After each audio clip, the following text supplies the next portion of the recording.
Hey all, Bree from the No Guilt Mom podcast, and I have got a gift for you this holiday season.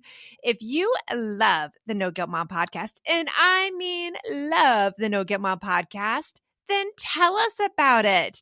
Leave us a review, and you can be entered to win a No Guilt Mom gift card. All you have to do is leave a review, take a screenshot, and then simply go to noguiltmom.com/review to enter our giveaway for a free No Guilt Mom gift card, simply for telling us what you think about the podcast. It is amazing.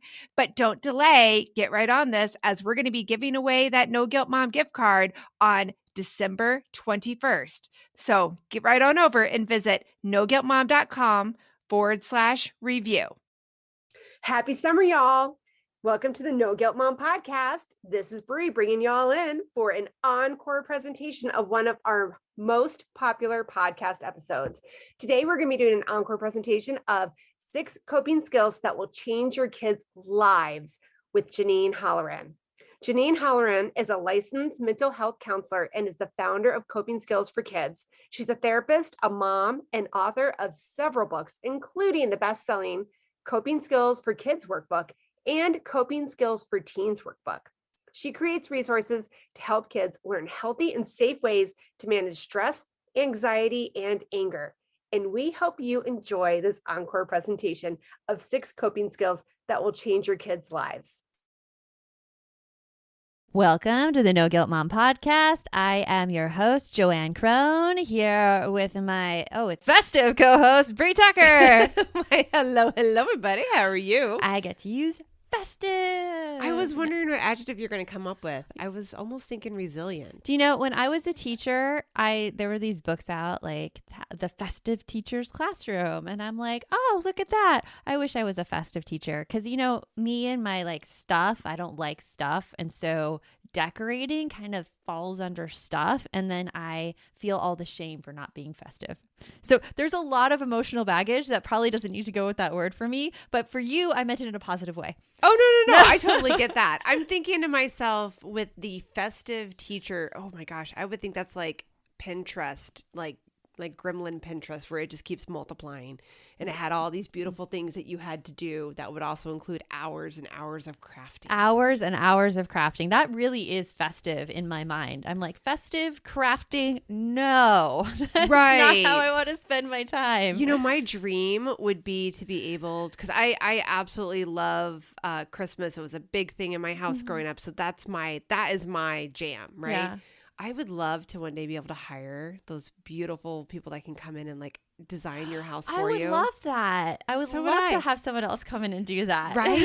So it's pretty, but you didn't have to put all that time, energy, and effort in. Yeah, I think that would really be my ideal thing. And I'm sorry to I hope I didn't offend any crafters out there. It is just... we're just hats off to you. Hats off to you. We want to hire you and give you all of our money. Yeah, we don't have that. I don't have the eye. Yeah. No. Well, it's really important to actually know what you're good at and your strengths, because that helps you be resilient, which helps you develop really good coping skills, which leads into our guest today. Which is a great segue. Yes. Oh my gosh. Janine Halloran is the founder of Coping Skills for Kids. She's a therapist and the author of several books, including the best-selling Coping Skills for Kids Workbook. She creates resources to help kids learn healthy and safe ways to manage stress, anxiety, and anger. And we hope you enjoy our conversation with Janine.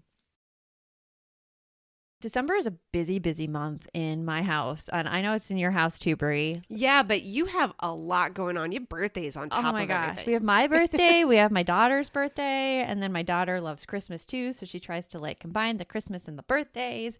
And then the dance recitals, the holiday dance recital, and the end of year stuff with Cub Scouts. I was going to say. My head is about to explode. But with all of these holiday activities, it's really, really hard to keep track of them, which is why I am so thankful for Cozy, which is the #1 organizing app that families use to juggle school schedules and practices, meetings, doctor's appointments, and even a workout or date night. And all of the holiday activities that are going on right now. Oh my gosh, I love it. I wouldn't be able to make it every week without my Cozy app. Like just the fact that getting that agenda is a godsend every week. Okay, this is where you gotta be this week, Brie. Oh my, I love it. Sometimes it's what you need to make it through the day. You're like, if I look at everything for the month, like my head's going to explode. But since Cozy gives you a daily agenda, you're just like, okay, I could do this. I could do this day. Yes, I can get this figured out. I even got reminders yesterday for everything I have going on this weekend. It's amazing how quickly I can forget things. Yeah.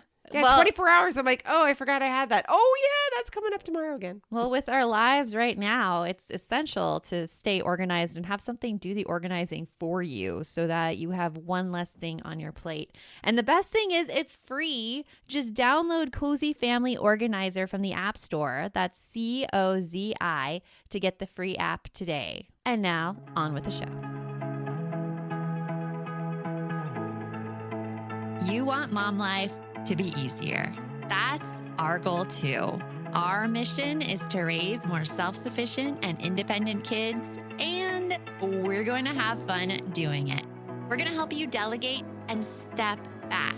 Each episode will tackle strategies for positive discipline, making our kids more responsible and making our lives better in the process. Welcome to the No Guilt Mom Podcast.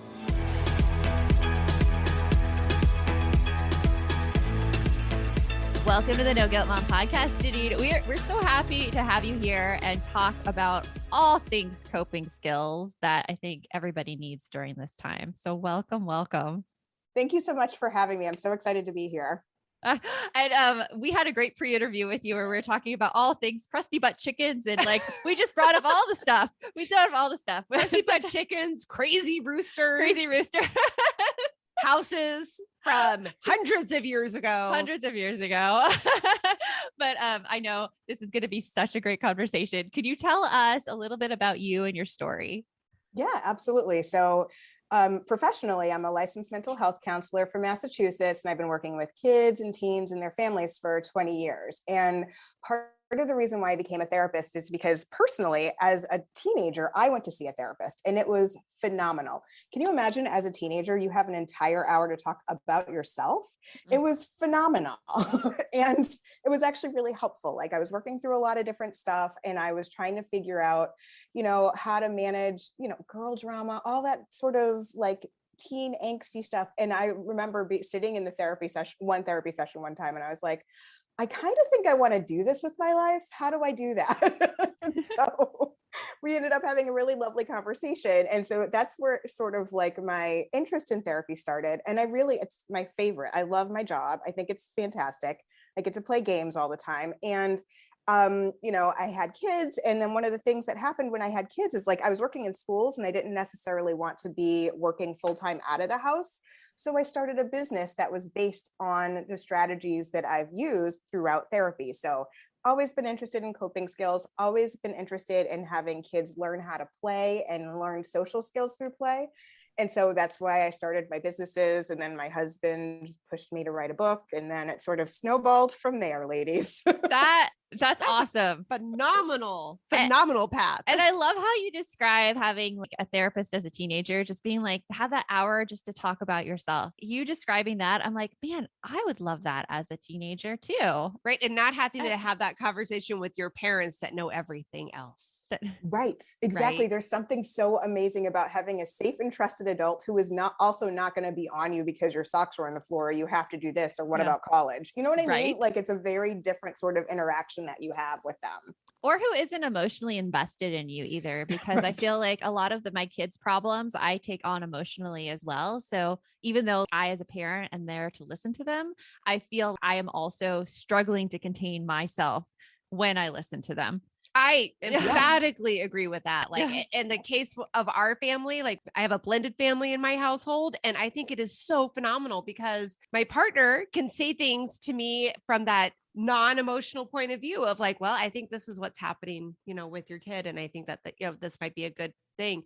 And then I can say the same thing back to him. I'm like, I think you're a little emotionally involved in that one right there. Mm-hmm. And so helpful to have that. Yeah. That is really, really helpful. Cause I, as a therapist, it's hard for me too, to like separate and be able to be like, ooh, but sometimes I will imagine I'm putting on a therapist hat and I will go into my daughter's room or go into my son's room and be like, I'm the therapist now, I'm not mom. And I can help them work through something. But if they need more help, we will absolutely seek a therapist, and have in the past, and we'll continue. If we need to do it in the future, we will. Yeah, I like that idea of putting on a therapist hat. I feel like I need to do that sometimes when I mentally prepare myself and talking with my kids. Then I'm like, I am the outside source that is not going to get emotionally involved. Here we go. It is a lot easier said than done, though. It is. That's some serious, a topic we're talking about. That's some serious coping skills that you need there to be able to handle that and to be able to have that. I don't want to call it 6 degrees of separation, but have some degree of separation. Yeah, no. And for me, it makes it easier because I do that all the time. Like when I walk into somebody else's life, you know what I mean? Like I'm basically walking into their life and I'm trying to be that other adult. So I've gotten used to being able to do that. And so it's practice, right? Like you have to practice how to do it, but there are times it does not work. So there are times when I'm like, nope, can you take care of that? I'm going to just step out for a second. I'm going to go get a cup of coffee, go for a drive. Like I'm going to need you to take this. Well, I think we bring it so much of our personal understandings of like stress and anxiety, like from our own childhoods when we talk to our kids about it. And I mean, from what I've heard, that stress and anxiety, the way we experienced it as teens and as kids is very different than how kids are experiencing it now and what's coming. Like, so what have you seen in terms of like the stress and anxiety of kids today?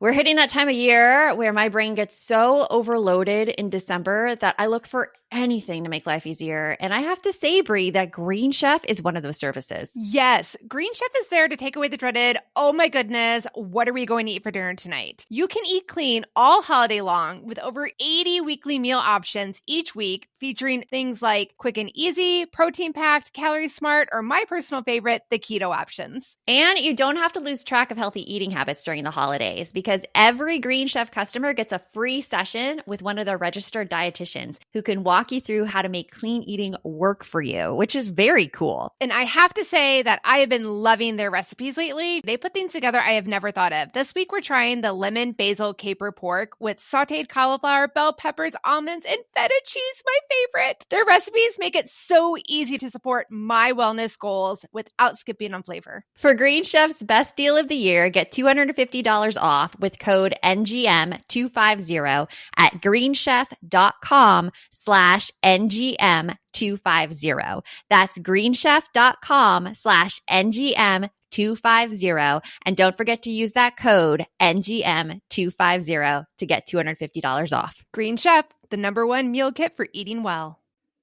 My son is playing a game right now on his computer where he's a thief and the cops are after him. So I'm so excited about this new app, Give As We Grow, where instead of being the quote unquote bad guys, kids are practicing giving back. That is so cool, Joanne. I really wish that there was something like this when my kids were younger that got them excited about giving back to others and helped them build a better understanding of what it really means to volunteer. Give As We Grow is the first of its kind free educational mobile app for children ages 8 to 11 that teaches kids via fun, service-focused minigame quests to tap into their unique talents and interests to help others. And did you know that studies show that there is a biological connection between generosity and happiness, and that volunteering improves people's physical and mental health?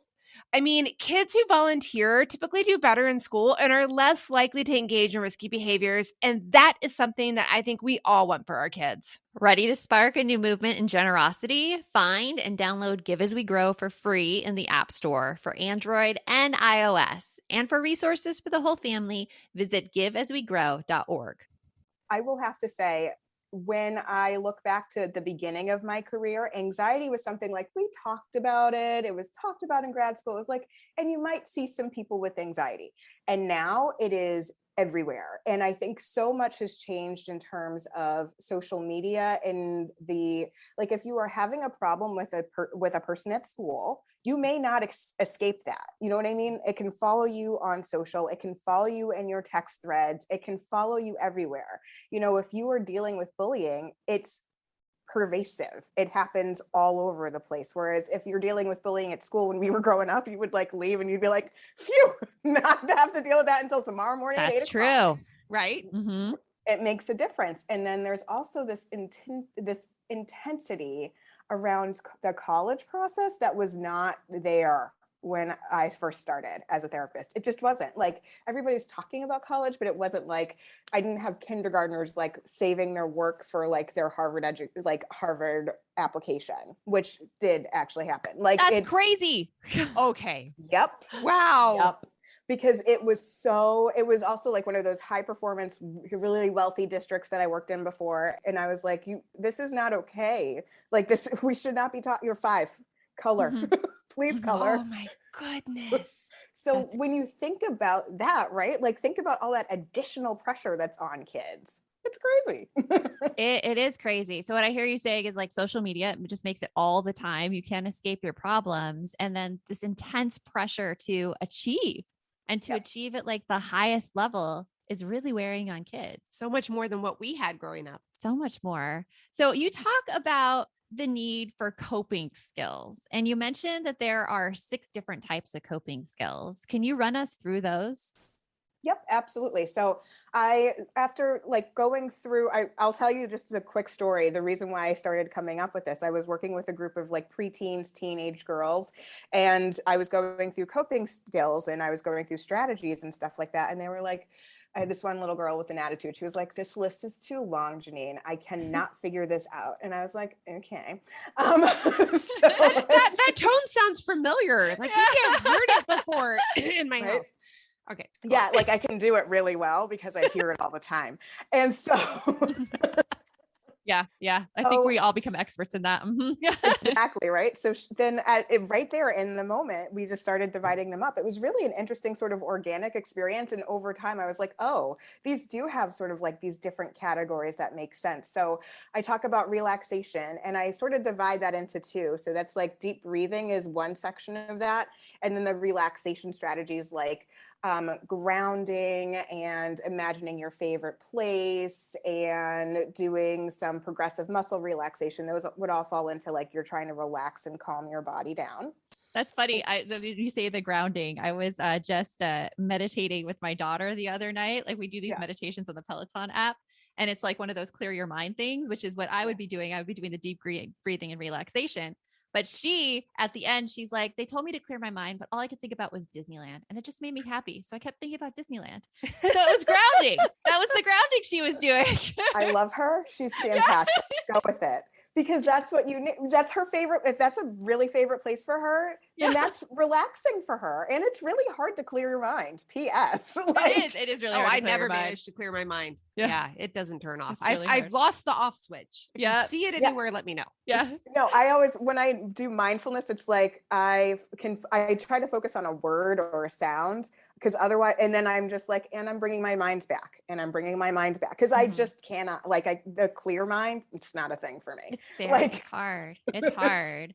So relaxation is one coping skill. What are the others? Relaxation, distraction, which is actually a way to give your brain a break. It's not avoiding or denying or suppressing emotions, but like play is a natural stress reliever for kids. So they should do it and they should have opportunities to do that. And beyond just video games, and I'm not anti-video game, I play video games, but like board games, building, all sorts of things where they are being creative, reading, arts and crafts, that sort of stuff, to give their brains a break and to allow them to have some creativity and some fun. And then there's also movement, which is just moving your body in big or small ways. So like jumping jacks or going for a run or taking a walk in nature or squeezing a stress ball or squeezing Play-Doh. And then there's sensory, which is really focused on your senses. So breathing in calming scents, if that's something that works for you, sipping warm tea, sipping hot cocoa, getting a cool drink of water, that kind of thing.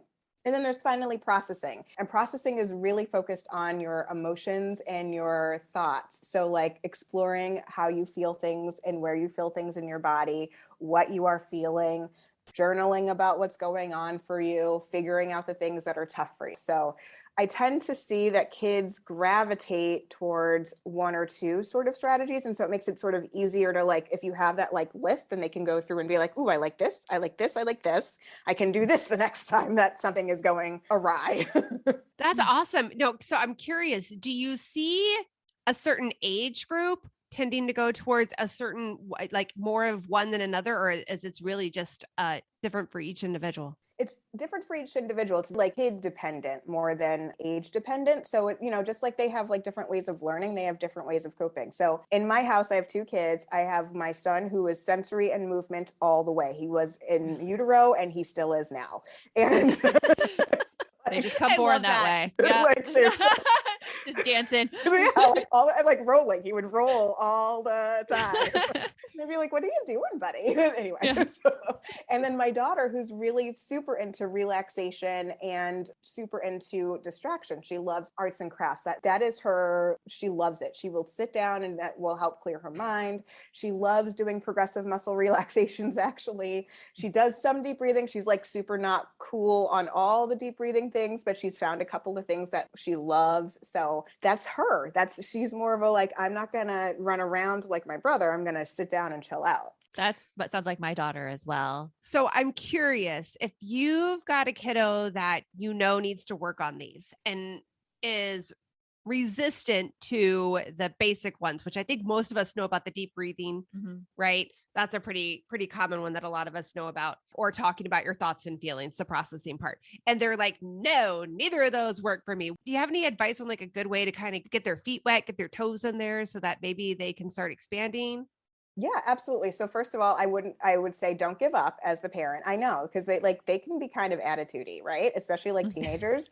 They don't want to, right? They don't want to. So sometimes I will do it with them and I will try and get them with something that is more interesting to them. So like I've tried mindfulness by eating chocolate with my teenage clients. And even actually I did it remotely with my kids. Good. Yep. I had a couple of clients I was seeing remotely during COVID. And I mean, it's really hard to see little ones. I mean, they're not super little, but they're like upper elementary, early middle school.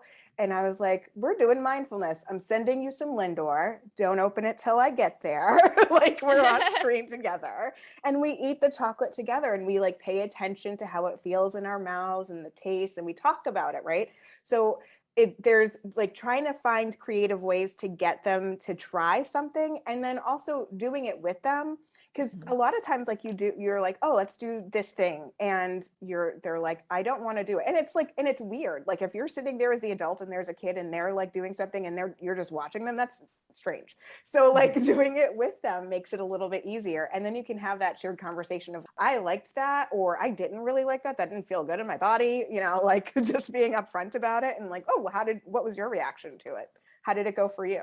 I love that. I'm going out to go get some chocolate or what are those little things? Not boba, but like flavor pearls or whatever. Those things that you can get at the yogurt shop. Well, it's funny that you mentioned chocolate because I actually had a therapist who gave me homework that I had to get my favorite chocolate and eat it for like take 5 minutes to eat it every night. Now I'm like, now you know what she was doing. She was doing mindfulness with me. So when kids have all of this stress and anxiety, what are some things like parents can start doing right now to help them with it? Yep. So I would say the first thing and the most basic thing is to label their feelings, label their emotions. I love doing that. It is actually really powerful. And I've seen it happen so many times in my career. It's like kind of funny to think about when it seems so simple, but it actually makes such a difference when a kid can be like, I'm so angry. And then suddenly you see them like sort of settle and they're like, okay, now we can have a conversation. Like, all right, I see that you're angry. I'm here for you. Let's talk about what made you angry. Let's figure this out. Even my own son, like I'm so frustrated, especially remote school, y'all. And so like getting him to, I'm like, no. To getting him to like calm down and do what he needed to do was just being able to say, I'm frustrated, I'm angry, I don't like this. And you talk about Dr. Dan Siegel and Tina Payne Bryson, their work in terms of labeling your emotions makes it so much easier to then self-regulate. So that is such a huge piece of being able to help kids be able to regulate themselves as they go through life, just to be able to say, I'm feeling sad, I'm feeling worried, I'm feeling anxious. And now let's do something. Hey, all, Bree here, and I wanted to share one of my favorite gifts to give during the holiday season, a Storyworth book. It is the most amazing gift ever. Storyworth is an online service that lets you create a special and unique gift of someone's story. I've given Storyworth books to both of my parents, and it has been their favorite gift, hands down. And did I mention it is so easy? Storyworth emailed my parents questions every week that I handpicked from their massive list of questions that they have. All my parents had to do was open their email and answer them. That easy. I asked my dad questions like, did you have any rules that you set for yourself as a parent, which you immediately broke? And he did. I even asked both of my parents, are you more like your mom or your dad? And they shared a lot of really amazing qualities that I didn't know about my grandparents at the time. Then at the end of the year, Storyworth compiles all of their answers, puts them into this gorgeous book that covers everything. My parents love showing us their books, and I personally love getting a chance to read them. With Storyworth, I am giving those I love a thoughtful and personal gift from the heart that preserves their memories and stories for years to come. Go to storyworth.com/NGM and save $10 on your first purchase. That's storyworth.com/NGM to save $10 on your first purchase. This message is sponsored by Greenlight. It is so hard to raise kids who know how to manage money. Bree, right now, my kids are all about earning money for presents. My daughter wants to get presents for all of her friends, and my son is doing a Secret Santa with his friends. Oh, I hear you. And if you're looking to raise kids that are financially responsible, we have got a lifesaver recommendation for you that you need to check out. It is Greenlight. Greenlight is a debit card and money app made for families that gives kids and teens an easy and fun way to gain financial literacy, all while giving parents peace of mind. You can send instant money transfers, automate allowance, and even keep an eye on kids' spending with real-time notifications. Meanwhile, your kids can begin their journey towards financial autonomy by learning how to save, invest, and spend wisely. So sign up for Greenlight today and get your first month free when you go to greenlight.com/NGM. That's greenlight.com/NGM to try Greenlight for free. Greenlight.com/NGM. Yep, they got to be able to name it to tame it, man. Exactly. Yep, You took the name words it out to of my mouth. I was going to quote that Dr. Siegel and Dr. Tony Bryson. I love them. I love it. I am super fans of them. We had Dr. Tina Payne Bryson on the podcast, and we were both like, hi.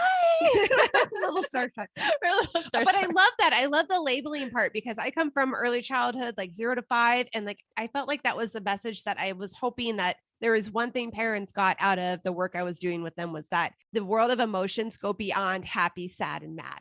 Yes. And the more words you can give your child, the more that they can understand what's happening and be able to figure out how to move through those emotions. Exactly. Not go around them, right? But move through them. Move through them, learn how to take them on and deal with them and increase your emotional load or be able to tolerate more. And I think emotions. that something you just said is a really good point. With so much going on, and in our pre-conversation before we started the podcast, we were talking about how this year, how COVID has brought a lot of different stresses and anxieties into our households. Every single household has been touched in some way, shape, or form with it.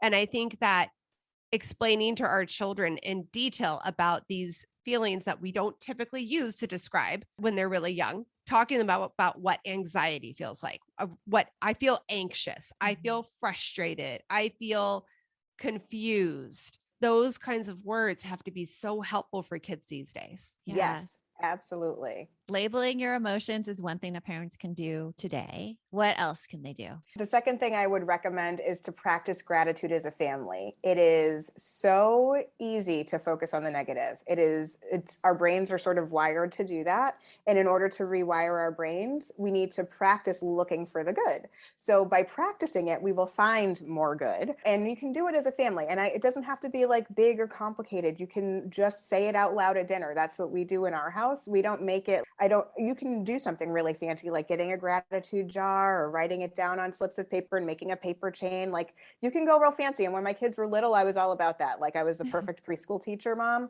But now that they're older, they don't necessarily want to do that. And so we just talk about it at dinner, especially as COVID was really like we were in lockdown. And it was really hard and it was a lot of emotions and crying. And so it's just finding one good thing. It doesn't matter how big or how small. It's just one good thing a day. And then, everybody says it. And all the adults have to say it too. So we get a chance to practice as a family. They hear it from us, we hear it from them, and we can bond over those things. And it's funny because when you ask kids to like tell gratitude and notice their gratitude, and then it's turned on you as an adult, you realize how hard it is. Yeah. Because like I do gratitude with my kids in the car when I pick them up from school, and they're like, okay, well, what's good with you, Mom? And I'm here and I'm thinking, and I'm like, man, like this is a skill I need to work on as well, because it doesn't immediately come to mind. Okay. You have a really good trick though, to get them to tell you the good things in the car. I have a box of sweet tarts in my car. I love And- that. It's how I got them going. My kids love candy. And I'm like, okay, one sweet tart for every positive comment. And they were like, oh, this happened and this happened and this happened. And I'm like, okay, we have to stop at 3. And then tomorrow we'll do some more. But now like it's gotten to the point where my son, who before would come into the car and be like, oh, it was such a bad day, he'll come into the car and he'll tell me immediately one good thing that happened. Oh, I that day. love that. Yeah. And he doesn't expect a sweet tart for it either. So Yep, he's rewired his brain, and so now he's looking for them. he's rewired it. So yay for gratitude. So we have labeling emotions, practicing gratitude. What's like one more thing we can give to parents they could do right now? I would say that parents need to, as you were talking about, turning it on ourselves and showing that we are human and we need to cope too. So using our own coping strategies and being okay with being imperfect. That's the thing. As parents, we are going to make mistakes, and no kid wants a perfect parent. You know what I mean? No kid wants a parent who doesn't make a mistake. But to own our mistakes and to own our own emotions and our own feelings and our own behaviors, and to apologize when we need to, and to say, I'm feeling frustrated, I'm going to take a break, or I'm feeling a little bit worried right now, I'm going to go do this thing, or I'm really upset right now, can we go and maybe like do something together that would really help me? You know what I mean? Like something like that, where you can actually say like, we have emotions, we can do something about it, and we can make ourselves feel better. To be that role model of not perfection, but like being okay with imperfection. I think, yeah, it's so important. And it's becoming more popular these days to actually show emotions, which I'm really, really thankful for. I know I follow Glennon Doyle, and like I read her stuff about like just having sad days. And this past weekend, I had a sad day where I was just teary. There was no reason why. And my kids were like, are you okay? And it felt weird being like, I'm just sad today, and that's all. And I'm just going to cry a little bit. But it's hard showing that as a parent because we didn't have any models before us. Like we're kind of like the first parenting models, our generation, of showing emotions and making it okay. I agree with that. And I think it makes a big difference to our kids because like you just said, if your parent it models perfection and models like complete emotional regulation and never shows any emotions, then you learn that that's what you need to do too. And then you start to think something's wrong with you because you have emotion. And also, doesn't that turn your parent into someone who can't really give you advice on emotions? Oh, I'm not going to go to Mom about it because she never shows that she gets upset. So how could she know how I feel? Mm-hmm. How could she understand? Yeah. Yeah. Right. No, there's something powerful when parents, I actually saw this a few weeks ago. A parent was actually talking about their own anxiety, and like their kid was like, you feel that? You have that in your body? Like, it's like, yeah, he does. Right. So go talk to your dad now. Yeah. Right. You know what? That also reminds me, and you might remember who you heard this from, but somebody had said, an influencer of sorts, about how like we need to hold it together for our kids at all times. Oh, it was probably Rachel Hollis. Oh, okay. Yeah. And I just felt like that was such not good information. It was not good information. No, it was Right? not good information. Like there's times when we need to hold it together somewhat, but it doesn't mean that we don't show any emotions. yeah. Yeah. You're So- not that brick wall. No, that's not normal. Not normal. exactly. It's not normal. Supposed to be able to process. Well, Janine, this has been such an amazing conversation. And I know like once we hit this interview like off, we're probably going to talk with you more. But as we're going, what is one thing that you're looking forward to in your own life that's coming up? Oh my gosh. In my own life, personally or professionally? Either one. Either one or both. Okay, so I'm nervous, excited about this thing that's coming up. Nerve-sighted, I call it. I like that. I like that. So I'm going back to my college because I was awarded the Alumni Entrepreneur of the Year, but I get very nervous. I public speak all the time, but I still get nervous about it. So I'm like nervous to be in my college where I took all like my big courses. So I have to get up and take the award, and then I'm actually doing a talk the next day. So I'm excited and I'm nervous. My kids are coming to my college and they've never seen it. And I'm going to see like my old college roommate. I haven't seen her in like 10 years. So I'm excited. That is exciting. Congratulations. Congratulations. Yes. I was like, yeah, I'd be nerve-sighted too. I'm going to use that word. I know. I made a note. Nerve-sighted. Nerve-sighted. New word to add. Well, thank you so much, Janine. We will have links in the show notes where people can find you and get more of your goodness. And we'll talk to you soon. Thank you. So I got Janine's book right after we interviewed her. You did? I did. It's actually right here. I didn't even show you. Like, it's right here, the Coping Skills for Kids Workbook. Oh my gosh, I love it. And I had my son go through it. I like sold it to him. I was like, you know what? I need some coping skills too. And I'll go through this workbook with you. And so at breakfast yesterday, we opened up the table of contents and she has it like listed in the subjects that she talked about in our episode, like the grounding techniques, the distraction techniques, the processing coping skills, the physical coping skills, like all there. And he was looking through distraction coping skills and he was really, really happy with something he found there. What did he find? Play video games is one of the skills that Janine lists in her book. And so I think like that was immediate buy-in for him because he's like, yes, that is a coping skill. She gets me, mama. She gets me. But it's also funny because he went to the calming coping skills and he pointed to grounding techniques. And he's like, no. And I'm like, what? And then I realized. You're like, it's a different kind of grounding, dude. It's a different kind of grounding. Different type of grounding. Well, honestly, I have not felt like more connected with somebody in a long time like I did with Janine. Mm-hmm. Like everything she was saying, I 100% felt supported and was like, yes, those are all the things that I would love to do. And I have to say, the suggestion of eating chocolate as a therapeutic technique to help with mindfulness, I love. It's really Brilliant. good. It's so funny when she mentioned that because actually I've been in therapy before and my therapist actually told me to do that. Like she said, what's your favorite chocolate? And I'm like, Ghirardelli's dark chocolate sea salt caramel squares. Have you had those? Yes, one time I think you shared one with me. Oh, well, what's your favorite chocolate?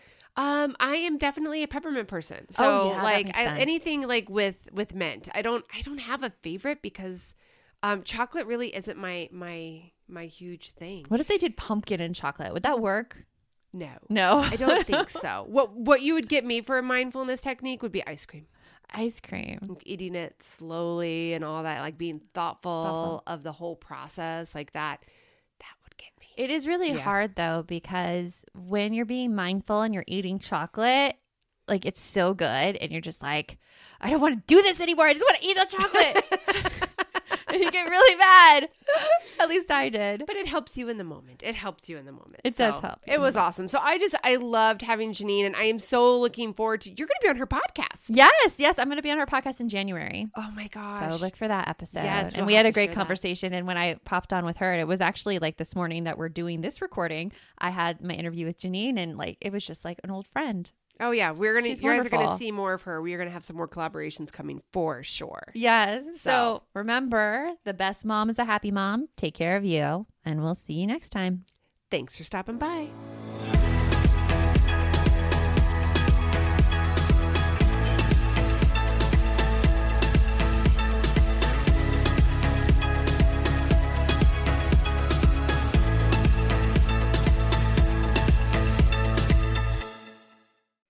Are you looking for something to listen to with your whole family? Then check out 6 Minutes, produced and created by Gen Z Media. With over 200 twisty, cliffhanger-filled episodes, 6 Minutes tells the story of 11-year-old Holiday who was pulled from the icy waters with no memory of who she is or where she came from. 3 years ago, Brinley Pasternak helped the Anders family uncover the truth about Holiday's past. Now she'll need them to help her find the truth about hers. In 6 Minutes Out of Time, the long-awaited sequel, Cyrus Anders is found unconscious near the mysterious Elixir Academy in Florida, and Brinley learns the school may have a shocking connection to her missing mother. Dive in now and get the most downloaded family audio adventure in history.